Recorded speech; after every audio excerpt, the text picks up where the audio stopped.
Selamat pagi Bapak Ibu Saudara sekalian yang dikasihi Tuhan. Di dalam doa pagi hari ini, sebelum kita merenungkan firman Tuhan, mari kita berdoa. Ya Tuhan, di dalam Kristus Allah kami bersyukur di pagi hari ini hendak merenungkan sebagian dari firman Tuhan. Tolonglah kami dengan roh Tuhan yang kudus. Dalam Kristus Allah kami, Juru Selamat kami yang hidup, kami berdoa. Amin. Pembacaan doa pagi di hari ini kita akan melihat dari Matius pasal 12 ayat 9 sampai 14.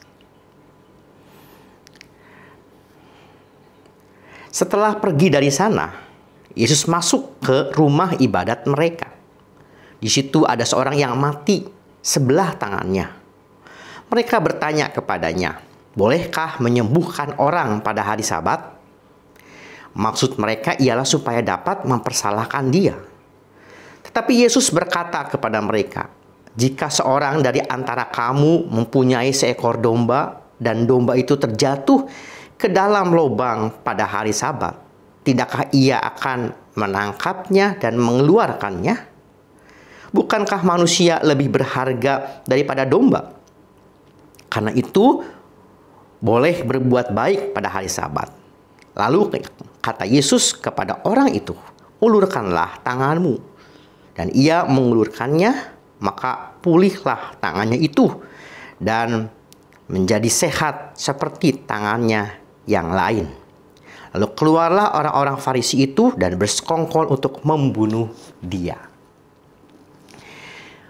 Bapak Ibu yang dikasihi Tuhan, di doa pagi hari ini kita akan merenungkan tentang sebuah tema, yaitu hikmat di balik peraturan. Setiap orang pada dasarnya tidak senang diatur-atur. Kalau ada peraturan yang ada, orang seringkali mencoba untuk melanggar peraturan. Di kalangan anak remaja zaman dulu suka ada sebuah ungkapan, peraturan ada untuk dilanggar. Jadi kalau ada aturan-aturan, seringkali orang bisa tergoda untuk melanggar aturan. Di Jakarta, kalau misalkan kondisi jalan begitu macet, sangat macet. Apalagi kalau di sore hari jam pulang kerja. Lampu merah dapat menjadi mobil-mobil pada jalan karena saking padatnya. Dan ketika lampu menyala hijau, seringkali bukannya berjalan, tapi tidak bergerak dan menjadi merah. Terbalik-balik.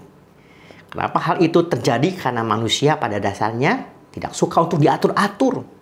Saking kendaraan begitu macet di jam pulang kerja di sore hari, orang seringkali kendaraan bermotor tidak mau untuk diatur, main serobot saja. Di dalam kehidupan kita sehari-hari, apakah kita menghayati mengapa ada peraturan? Peraturan ada untuk siapa? Untuk manusia. Manusia ada untuk aturan atau aturan ada untuk manusia. Di dalam kisah kita di dalam Matius pasal 12 ayat 9 sampai 14 mengisahkan tentang Yesus yang menyembuhkan Yesus menyembuhkan orang yang mati sebelah tangannya. Di hari Sabat, tentu pada waktu itu ada aturan. Manusia harus khusyuk untuk beribadah kepada Tuhan, mendalami kitab suci di hari Sabat. Dan untuk itu, tentu itu merupakan sebuah bagian dari sebuah aturan-aturan yang dibuat oleh orang Farisi dan ahli Taurat. Ada sekitar 600 lebih aturan-aturan yang ada, yang dikembangkan dari 10 hukum Tuhan. 10 hukum Tuhan tentu pada dasarnya bersumber pada sebuah hukum. Kasihilah Tuhan Allahmu dengan segenap hatimu.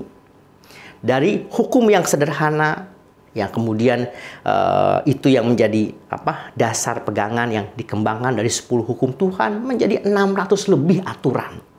Dan salah satu hukumnya, aturannya yang dibuat oleh siapa? Oleh manusia lah tentunya, oleh orang Farisi dan ahli Taurat.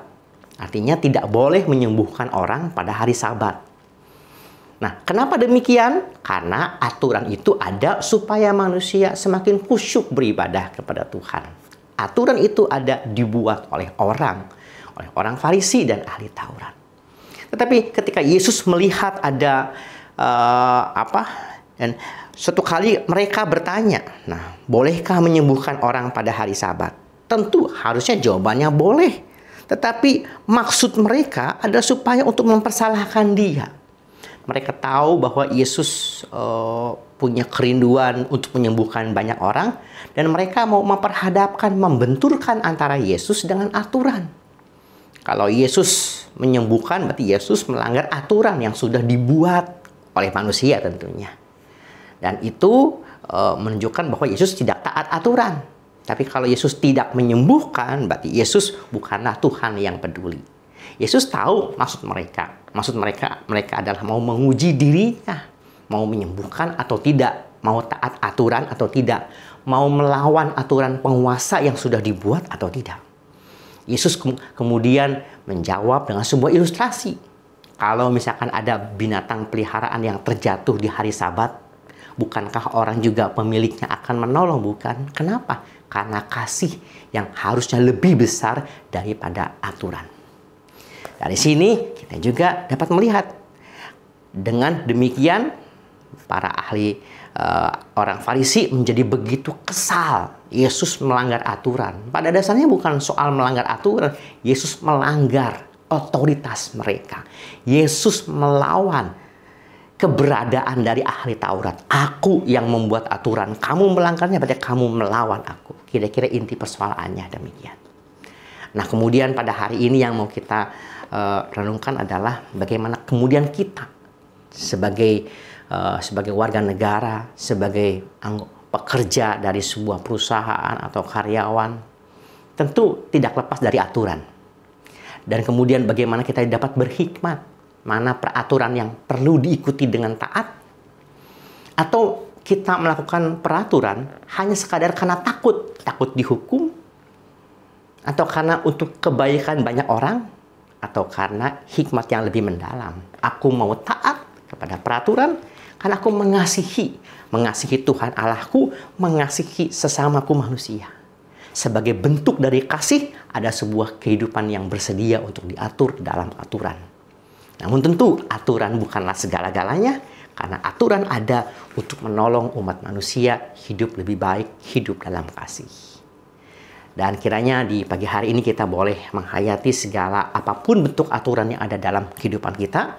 Mari kita lakukan tidak sekadar karena takut dihukum, tapi karena aku mau mengasihi dan hidup dalam kasih. Dan salah satu caranya adalah hidup dalam aturan. Tuhan memberkati kita semua. Mari kita berdoa. Di pagi hari ini Tuhan, kami rindu untuk semakin berhikmat dalam berbagai peraturan yang ada. Kami hendak berdoa untuk bangsa dan negara ini. Ketika tanggal 14 akan pemilu, Tuhan memberikan hikmat. Sehingga pemimpin yang terpilih adalah pemimpin yang sungguh-sungguh mengasihi rakyat. Berkati kami di aktivitas kami pada hari ini.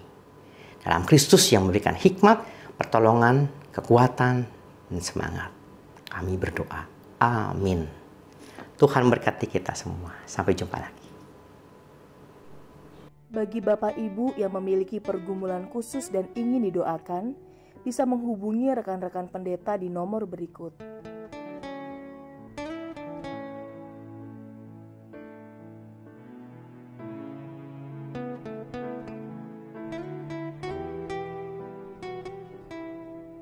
Tuhan Yesus memberkati.